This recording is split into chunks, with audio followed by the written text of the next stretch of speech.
स्वागत है आप सभी का प्रदेश प्राइम में और आपके साथ मैं हूं प्रीति बिष्ट। आइए सबसे पहले नजर डालेंगे सुर्खियों पर।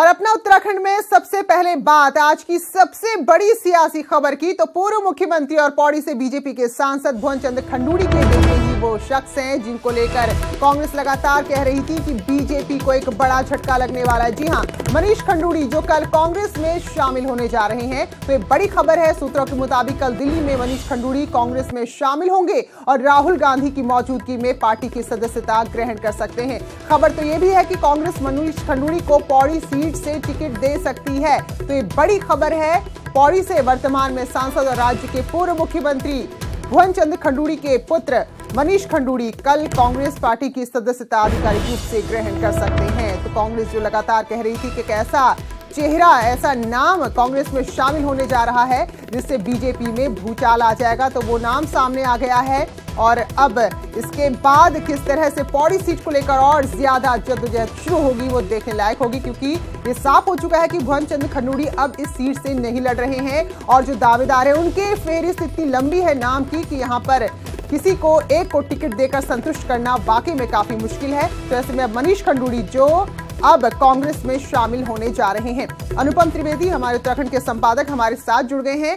तो अनुपम जी, कह सकते हैं कि 5 जो सीटें हैं राज्य की, उसमें कि पौड़ी सीट काफी कुछ खेल बना बिगाड़ सकती है यहां पर, और जिस तरह से अब मनीष खंडूड़ी का नाम सामने आ रहा है।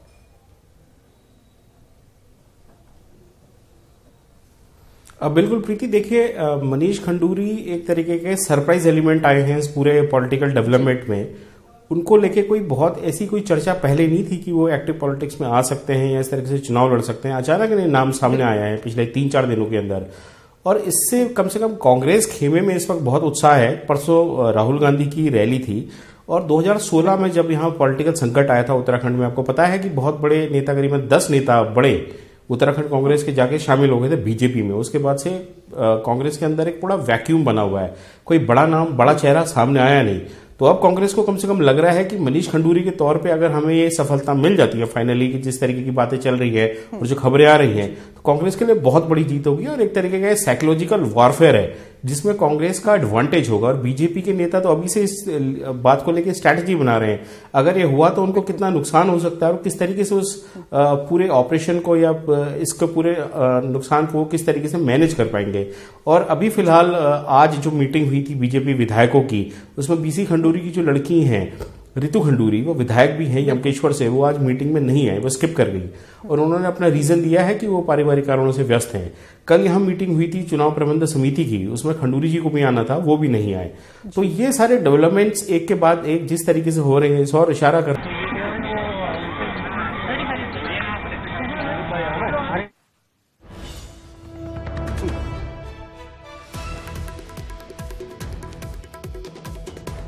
बिल्कुल, तो ये एक बड़ा डेवलपमेंट है। और जिस तरह से अनुपम भी बता रहे हैं कि अगर हम बात करें तो इससे पहले नाम भी शायद कईयों ने नहीं सुना होगा मनीष खंडूड़ी का। रितु खंडूड़ी जरूर यहाँ चर्चा में, विधायक भी हैं। तो ऐसे में अब जबकि मनीष खंडूड़ी यहाँ पर कांग्रेस में शामिल हो रहे हैं, तो उससे कितना नुकसान बीजेपी को होगा, क्योंकि मनीष खंडूड़ी की व्यक्तिगत तौर पर अपनी कोई पहचान नहीं है, अपनी खुद की कोई राजनीतिक जमीन नहीं है। अगर वो पहचाने जा रहे हैं तो बीसी खंडूड़ी के पुत्र के तौर पर, लेकिन कांग्रेस काफी उत्साहित है, उसे लगता है कि इससे उसको काफी फायदा होगा। और पौड़ी सीट जिस पर बहुत सारे दावेदार हैं, तो वहीं से टिकट भी मनीष खंडूड़ी को दिया जा सकता है। बहुत बहुत शुक्रिया अनुपम जी आपका, तो जो भी यहाँ पर समीकरण है उसे समझाने के लिए। तो चलिए, जोश के साथ स्वागत कांग्रेस में हो रहा है और ये जोश बीजेपी को कितना भारी पड़ता है या फिर जो उम्मीदें कांग्रेस को है वो कितनी पूरी होती हैं, ये नतीजों के दौरान हम देखेंगे। बीजेपी की बात करें तो बीजेपी पौड़ी सीट पर एक नया चेहरा उतारने की तैयारी में है। खबर है कि रिटायर्ड एडमिरल ओपी राणा का नाम इस वक्त दौड़ में सबसे आगे है, उनकी दावेदारी सबसे मजबूत मानी जा रही है। हालांकि ओपी राणा का कहना है कि उनसे बीजेपी संगठन की तरफ से किसी ने कोई संपर्क नहीं साधा है। तो आपको बता दें कि ये पौड़ी सीट ही है जो पूरे राज्य में हम कहें कि काफी ज्यादा सियासी सरगर्मी ले आई है। अगर मनीष खंडूड़ी कांग्रेस में शामिल हो रहे हैं तो कहीं ना कहीं लग रहा है कि हो सकता है उनके टिकट मांगा गया हो और वहां से टिकट नहीं मिला। इसके अलावा जो राष्ट्रीय सुरक्षा सलाहकार हैं अजीत डोभाल, उनके बेटे शौर्य डोभाल का नाम भी आया। तीरथ सिंह रावत, वो भी अपनी कहीं ना कहीं एक तरह से दावेदारी यहां पर जता चुके हैं। तो बहुत सारे नाम हैं, लेकिन इन सब में अगर कोई नाम सबसे आगे है तो वह एडमिरल राणा का। और हालांकि एडमिरल राणा अभी कह नहीं रहे हैं, ये मान नहीं रहे हैं कि उन्हें किसी तरह का प्रस्ताव बीजेपी की तरफ से आया है। सीट से बीजेपी का उम्मीदवार कौन होगा, इस पर मंथन चल रहा है। ऐसे में एक नाम जो सबसे ज्यादा मजबूती से आगे बढ़ा है वो है retired rear admiral OP Rana साहब का। राणा साहब हमारे साथ हैं। सर, आपका नाम बीजेपी की तरफ से पौड़ी लोकसभा सीट के लिए बड़ा चर्चाओं में मजबूती से आगे बढ़ रहा है। आपको क्या जानकारी है इसकी और कितनी तैयारी आपने चुनाव की कर ली है? जय हिंद। फर्स्ट ऑफ ऑल, जितनी जानकारी आपको है उतनी जानकारी मुझे भी है, क्योंकि मैं भी सब कुछ मीडिया के माध्यम से ही ये चीज मुझे मेरी जहन में आ रही है। और हो सकता है कि आपके पास कुछ ज्यादा इनपुट होगा मेरे हिसाब से। और लेकिन अगर किसी ने मुझे इस लायक समझा है तो मैं अपने को अपना अहोभाग्य समझता हूं कि 38 साल देश की सेवा सेना में और ब्रह्मोस में काम करने के बाद जो है मुझे अपने लोगों के बीच में जाने का मौका मिलेगा। और वैसे भी मैं गांव जाता रहता हूं और ये एक अच्छा प्लेटफॉर्म रहेगा कि मुझे समाज सेवा का अवसर मिलेगा। तो सबसे बड़ा एडवांटेज इसमें मुझे ये लगता है।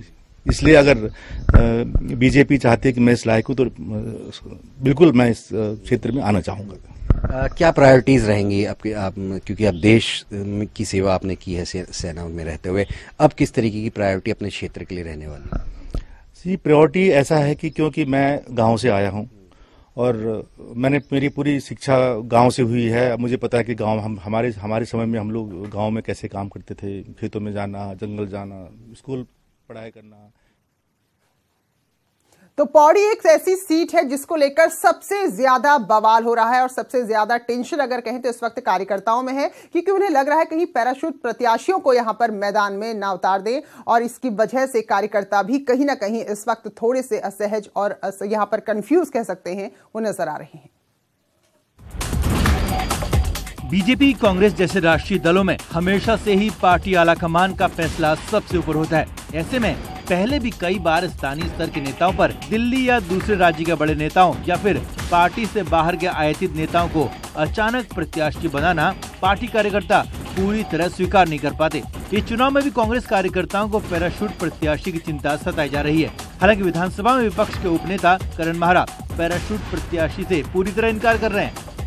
जमीन से जुड़े हुए लोगों की समस्याओं को समझने वाला व्यक्ति ही इस बार चुनाव लड़ेगा। कोई पैरासूट नहीं आने वाला, कोई अन्य सूट नहीं आने वाला।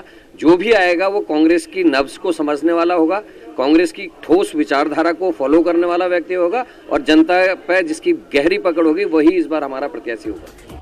पौड़ी गढ़वाल लोकसभा सीट पर बीजेपी और कांग्रेस को सबसे ज्यादा दुविधा का सामना करना पड़ रहा है। सांसद खंडूड़ी के विकल्प के तौर पर बीजेपी में पार्टी से बाहर के शख्स को टिकट दिए जाने की चर्चा है, जिससे कार्यकर्ताओं में अंदर खाने गुस्सा है। पार्टी के प्रदेश अध्यक्ष भी आलाकमान के फैसले को ही अंतिम मानते हैं। हमारे उच्च नेतृत्व द्वारा घोषित किया जाएगा वही हमारे अधिकृत प्रत्याशी होंगे। बाद में सभी लोगों को जो उम्मीदवारी इस समय कर रहे हैं उसी व्यक्ति के पीछे, वो हमारे घोषित उम्मीदवार के पीछे लगना पड़ता है। अब दोनों ही पार्टियां नफा नुकसान आंक रही हैं, ताकि अगर बाहरी या फिर पैराशूट प्रत्याशी हो तो भी पार्टी के कार्यकर्ता कम से कम अपनी पार्टी के लिए परेशानी का सबब ना बने। पौड़ी गढ़वाल से न्यूज़ 18 के लिए सुधीर भट्ट की रिपोर्ट।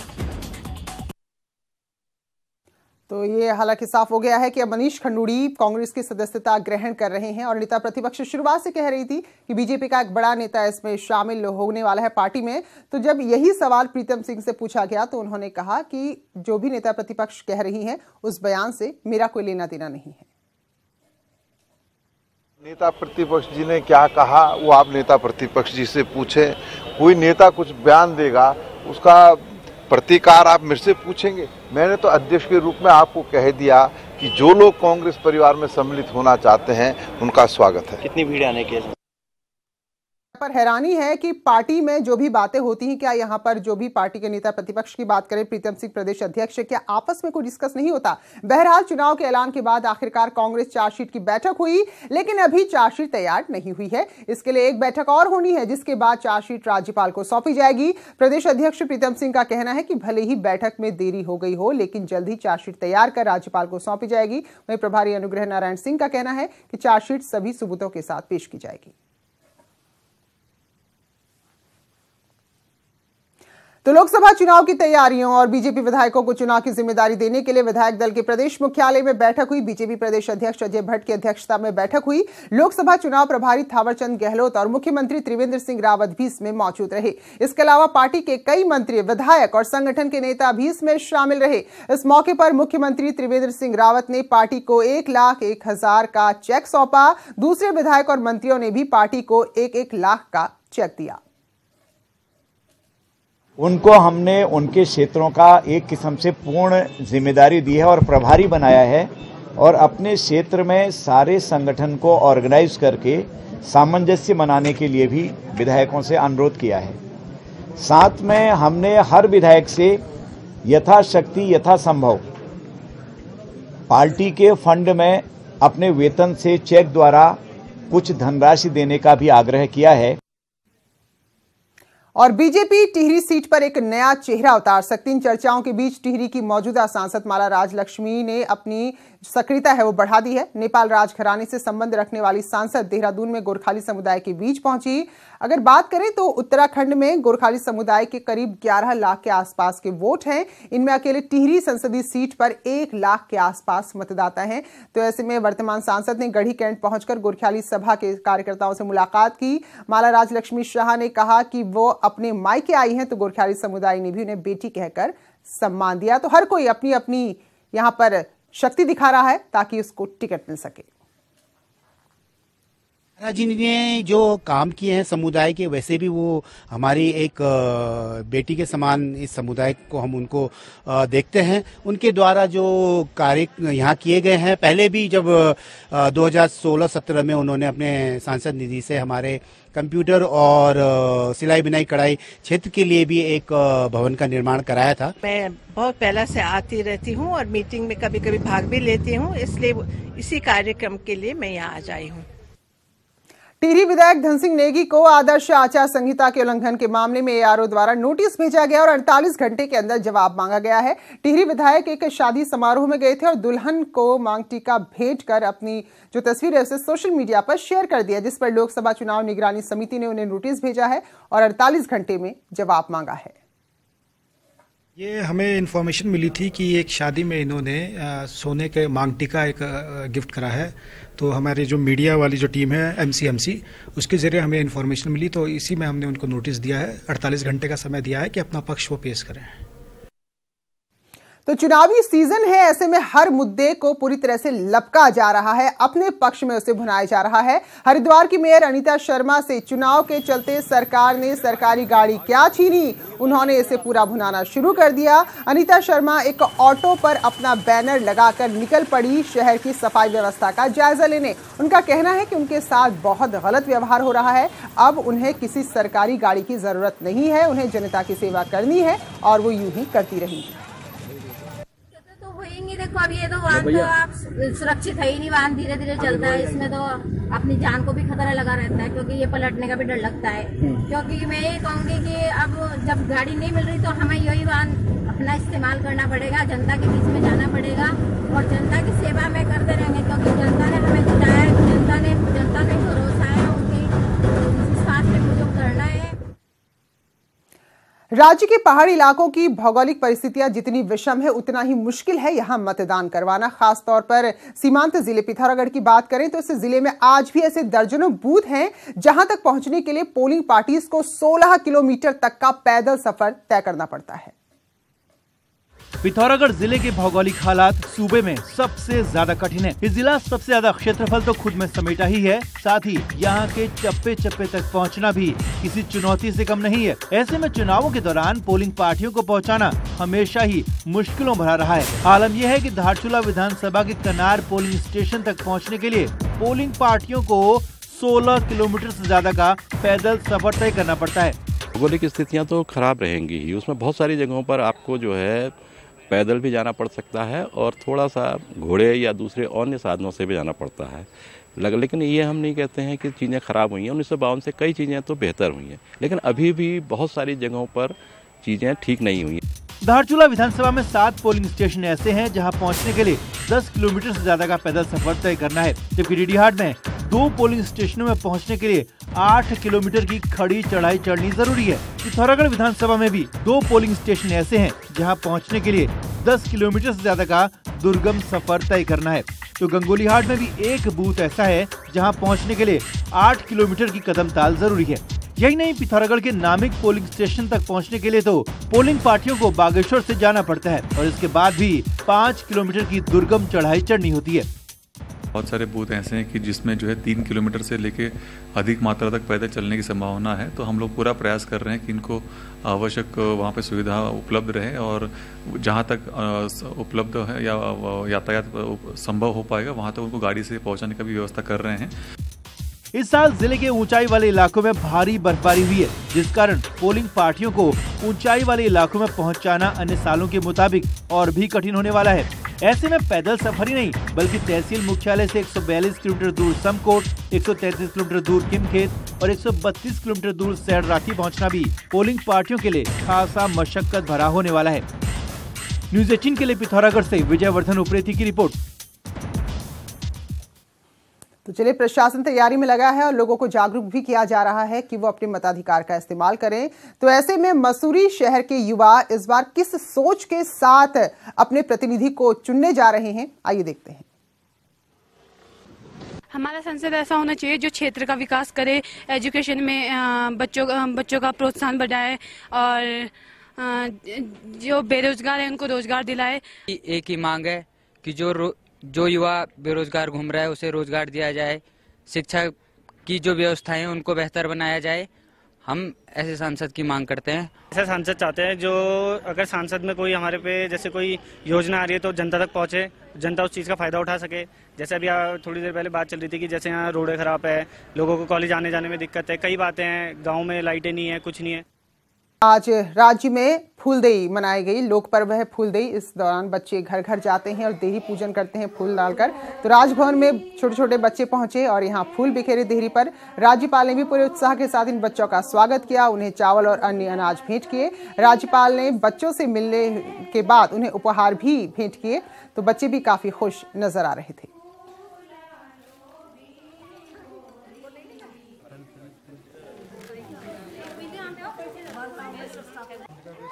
आप लोगों के सहयोग से आप लोगों से जरा ये हो जाए कि उन बच्चों के लिए आज के दिन मीन संक्रांति जो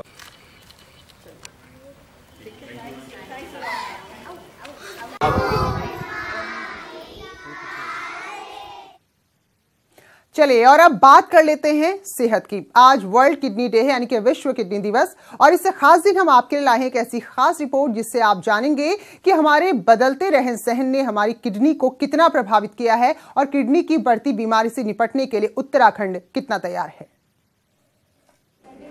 पिछले कुछ सालों में खराब खानपान और रोजमर्रा के रूटीन में आए बदलाव के चलते किडनी के मरीजों की संख्या बढ़ती जा रही है।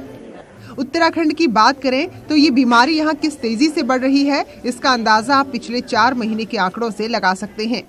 अटल आयुष्मान योजना के तहत 25 दिसंबर 2018 से फरवरी 2019 तक 5044 मरीजों ने डायलिसिस कराया है। मरीजों की बढ़ती संख्या को देखते हुए डॉक्टर कहते हैं कि उन्हें सही समय पर इलाज मुहैया कराना बड़ी चुनौती है। तो डायबिटीज़ के मामले बढ़ रहे हैं, हाइपरटेंशन के मामले बढ़ रहे हैं, जिसकी वजह से गुर्दे खराब होते हैं और गुर्दे खराब होने की जो स्पीड है वो बहुत ज़्यादा तेज है। और इस समय हमारे पास जो संसाधन है डायलिसिस के लिए जो है निकट भविष्य में हमें तैयारी करनी पड़ेगी पहले से ही, क्योंकि मामले बढ़ते चले जा रहे हैं और कम से कम हमें 5 गुना ज़्यादा मशीनें या मानव संसाधन की आवश्यकता पड़ेगी इस स्थिति से निपटने के लिए। एक तरफ जहां पहाड़ी इलाकों में इसकी समस्या बढ़ रही है, उस पर संसाधनों की कमी स्थिति को और बिगाड़ रही है। देखिए, उत्तराखंड थोड़ा अलग इसलिए क्योंकि ये एक पहाड़ी राज्य है और यहाँ पर हमारे पास काफ़ी मरीज हैं जो बहुत दूर दूर से आते हैं। वहाँ पर अगर हम देखें तो कई जगह बिजली पानी की सुविधा भी उपलब्ध नहीं है, तो कई जगह मतलब गुर्दे के विशेषज्ञ तो अलग बात है, MBBS डॉक्टर्स भी नहीं मिल पाते हैं। तो एक तो वहाँ पर इस वजह से डायग्नोसिस में काफ़ी देरी हो जाती है और दूसरी जब गुर्दे की समस्या बढ़ जाती है, जैसे लोगों को मैंने बताया कि डायलिसिस की आवश्यकता पड़ती है, तो डायलिसिस की सुविधा तो जो है पहाड़ों में उपलब्ध नहीं है। इलाज से बेहतर है बचाव, तो जरूरी है कि वक्त रहते आप अपना और अपने परिवार की सेहत का ख्याल रखें। शरीर की कोई भी समस्या हो उसे नजरअंदाज ना करें और सबसे बड़ी बात, अपने डॉक्टर खुद न बने। भारती सकलानी, न्यूज़ 18, देहरादून। 10 मार्च को नशे की तस्करी के आरोप में गिरफ्तार युवक फिरोज की मौत हो गई है। फिरोज की सुद्दोवाला जेल में देर रात तबीयत बिगड़ी, जहां से उसे दून अस्पताल ले जाया गया, लेकिन उसने दम तोड़ दिया। मृतक ढकरानी का रहने वाला था। फिलहाल पुलिस ने मामले की जांच कराने की बात कही है। इसका पोस्टमार्टम कराया जा रहा है और जो ह्यूमन राइट्स के गाइडलाइंस हैं कि ये पैनल ऑफ डॉक्टर्स से पोस्टमार्टम होगा और पंचायतनामा जो है एक मैजिस्ट्रेट द्वारा भरा जाएगा, तो उसकी कंप्लायंस जेल की अथॉरिटीज जो हैं करवा रही हैं। वहीं विकासनगर में जेल में बंद एक कैदी की मौत हो गई। परिजनों ने जेल प्रशासन और पुलिस पर हत्या का आरोप लगाया है। विकासनगर कोतवाली क्षेत्र के ढकरानी गांव का है, तो फिर उसकी हम बात कर रहे हैं। परिजन कह रहे हैं कि उसको मारा गया है। फिलहाल इस पूरे मामले पर पुलिस जांच की बात कर रही है। मृत्यु दिखा दी। मुझे ये अचंभा है कि रात 10 बजे की मृत्यु और 14 तारीख की 10 बजे मुझे सूचना मिल रही है। ये इस बीच का सस्पेंस मेरा वो बढ़ाता है कि मुझे यकीन नहीं है कि मेरे भतीजे को मारा गया या जेल प्रशासन का हाथ है मिला भगत। कुछ समय पहले पुलिस ने इसको एनडीपीएस में जेल भेजा था, फिरोज नाम का व्यक्ति यहाँ का, और इसकी डेथ जो हुई है वो जिला जेल में हुई है। तो कस्टडी डेथ तो ये नहीं है, खैर पुलिस कस्टडी। रही आरोपों की बात, उन आरोपों की हम लोग निष्पक्षता से जांच करेंगे। जो भी पुलिसकर्मी या जो भी व्यक्ति इसमें दोषी पाया जाएगा उसके खिलाफ हम कड़ी कार्रवाई करेंगे।